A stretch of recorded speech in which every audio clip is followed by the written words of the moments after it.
Ladies and gentlemen, you're watching the Shady Mob podcast with your two favorite pod mob stars. All right, guys, please click on the subscribe button so you can be notified when we drop our latest content. 3, 2, 1, my guy. Let's roll.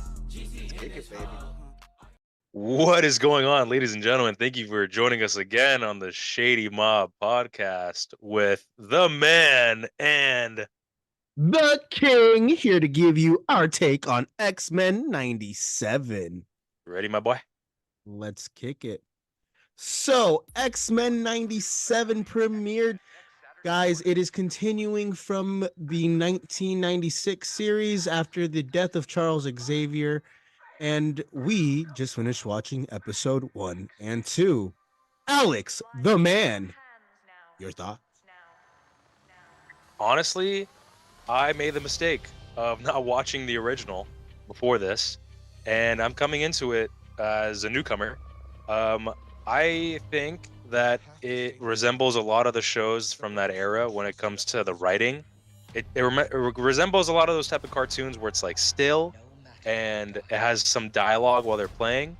It's very adult, and it deals with a lot of adult issues: pregnancy, discrimination, segregation at times, politics, people switching sides. There's a number of things that this show covers, but I want a more serious tone. Towards the end of episode 1, it's like jokey here and there, haha. But then it's unveiled in the trailer what happens at the end of episode 1, where Magneto is now taking over Charles Xavier's spot as the owner of the X-Men, and I don't know. There's some like jokiness here and there, but I wish there was more like, I don't know, gruesomeness. I wish there was like a darker tone to it. But overall, I enjoyed it. But there's a few characters once we get to the character part that I didn't really like. I'll be honest. I'm glad they did episode 1 and 2, because episode 2, it made me emotional. It made me tear up. It made me feel a certain type of way. But episode 1, I didn't notice that they changed Jubilee's voice actor. I was irritated with the new voice actor for Jubilee. I didn't like it. She sounds very like normal. I was watching season 3 episode 1 from X-Men the original series, because I had been watching it on Disney Plus.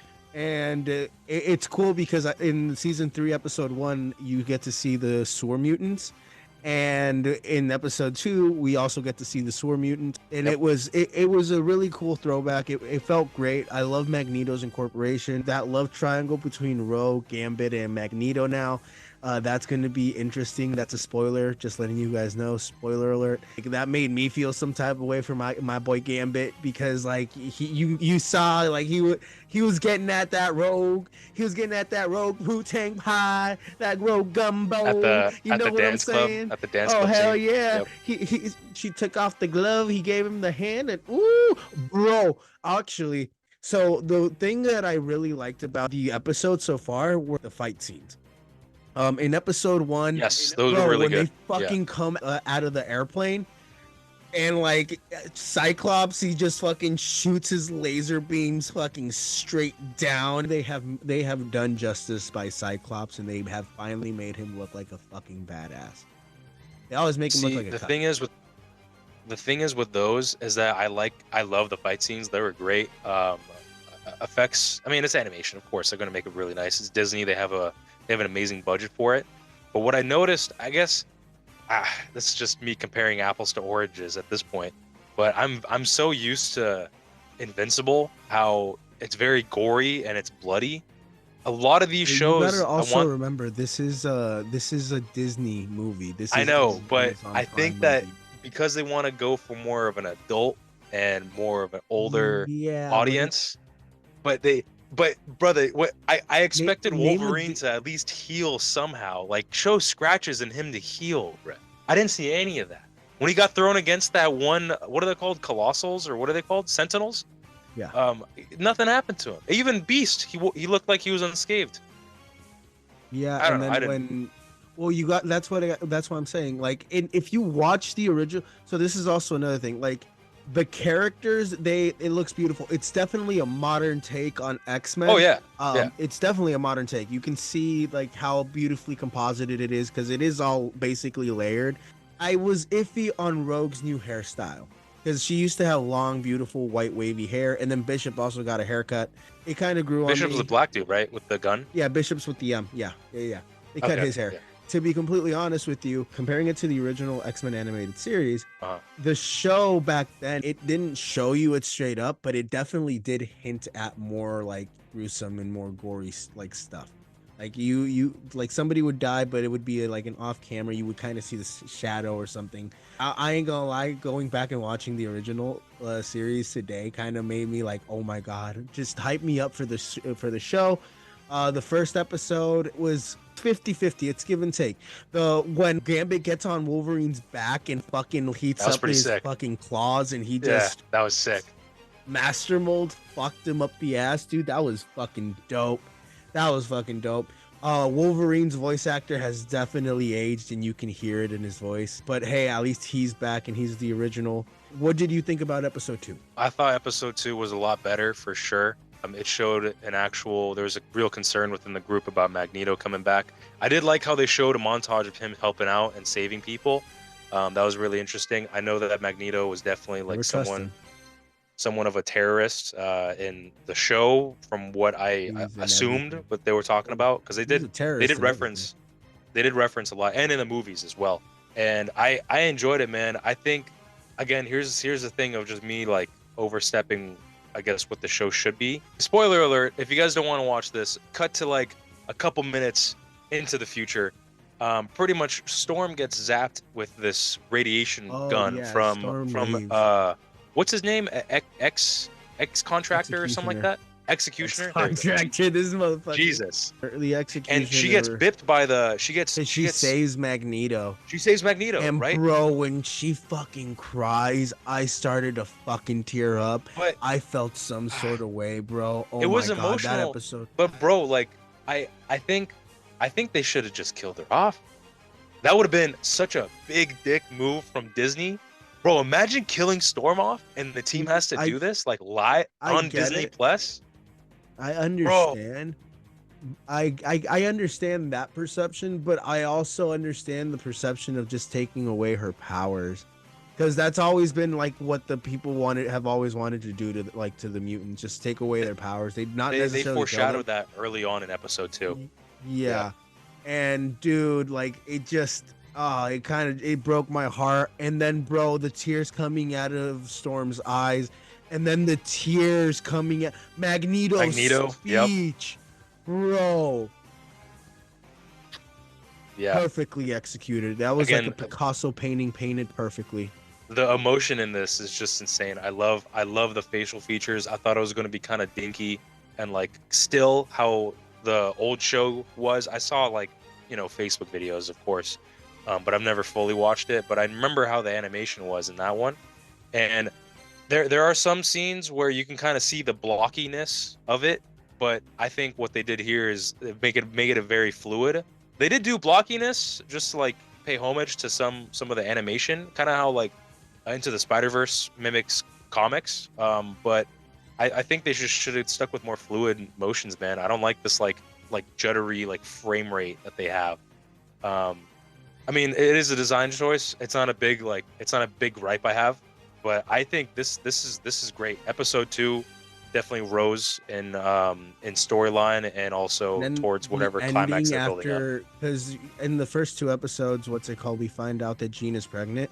The cliffhanger at the end of episode 2 where we get another Jean Grey.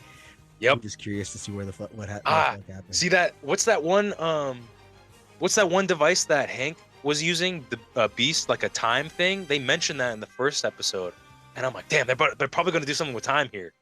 And now that Jean came back, remember with what's his name, Rodrigo? Bishop's also a time traveler. Oh, that makes sense, because he said something about how there's like renditions of the future, but Magneto not joining them. Yeah. Oh my God, dude! What the? What? Well, guys, stay tuned. We'll the be writing, right back bro. with. Oh my God, what they do? Buy off some DC writers? Jesus Christ! God damn! Guys, we'll be right back. Stay tuned for What to Watch. Guys, you're watching a Shady Mob production. Make sure to follow the Shady Mob podcast where we break down all the latest content and talk about life. Please make sure to share, like, comment, and subscribe so you can be notified when the latest content drops. Guys, welcome back. And now for What to Watch. What to watch. What to watch.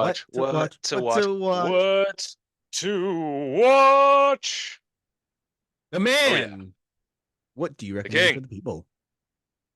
I recommend What If?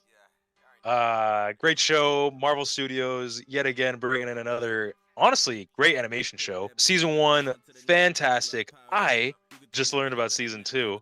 Shout out to me recommending you a show I barely even watched.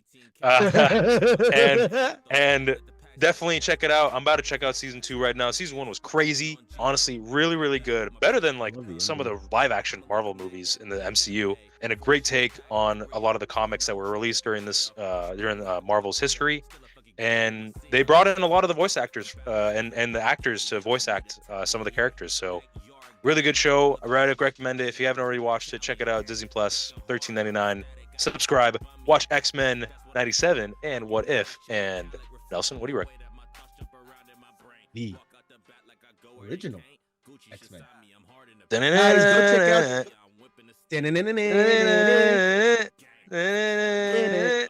Guys, the original X-Men is legitly fucking awesome. Watch any episode. The animated series is really good. The first couple of episodes, they're a little bit slow. But once it gets its like stride in, season 1, season 2, like the 2-parters, Days of Future Past, you get to see it's connected with the entire Marvel universe, and it's awesome. I think you get to even see the Inhumans. You get to see Spider-Man. Guys, Spider-Man's in it? Yeah, Spider-Man's in it. I think Spider-Man does a crossover with it. So yeah, guys, go check out X-Men, the original series from 1992 to 1996. It is magnificent, and you guys would enjoy it. It is an excellent watch. And especially for me, I love the old 1990s animation, cartoony. It's so... the detail, like right now, don't get me wrong, it's beautifully composited, it's beautifully executed, like the cartoon and everything, it's perfectly animated now too. But back then, the detail, the hand drawing detail that goes behind it, it's just a work of art, and I recommend you guys go and check it out. Guys, we appreciate you for watching the Shady Mob podcast. Please like, follow, subscribe, comment on the video, share this with your friends, family, partners, and everybody you know. Stay tuned for more content. We appreciate you. Thank you, guys. Bye, guys.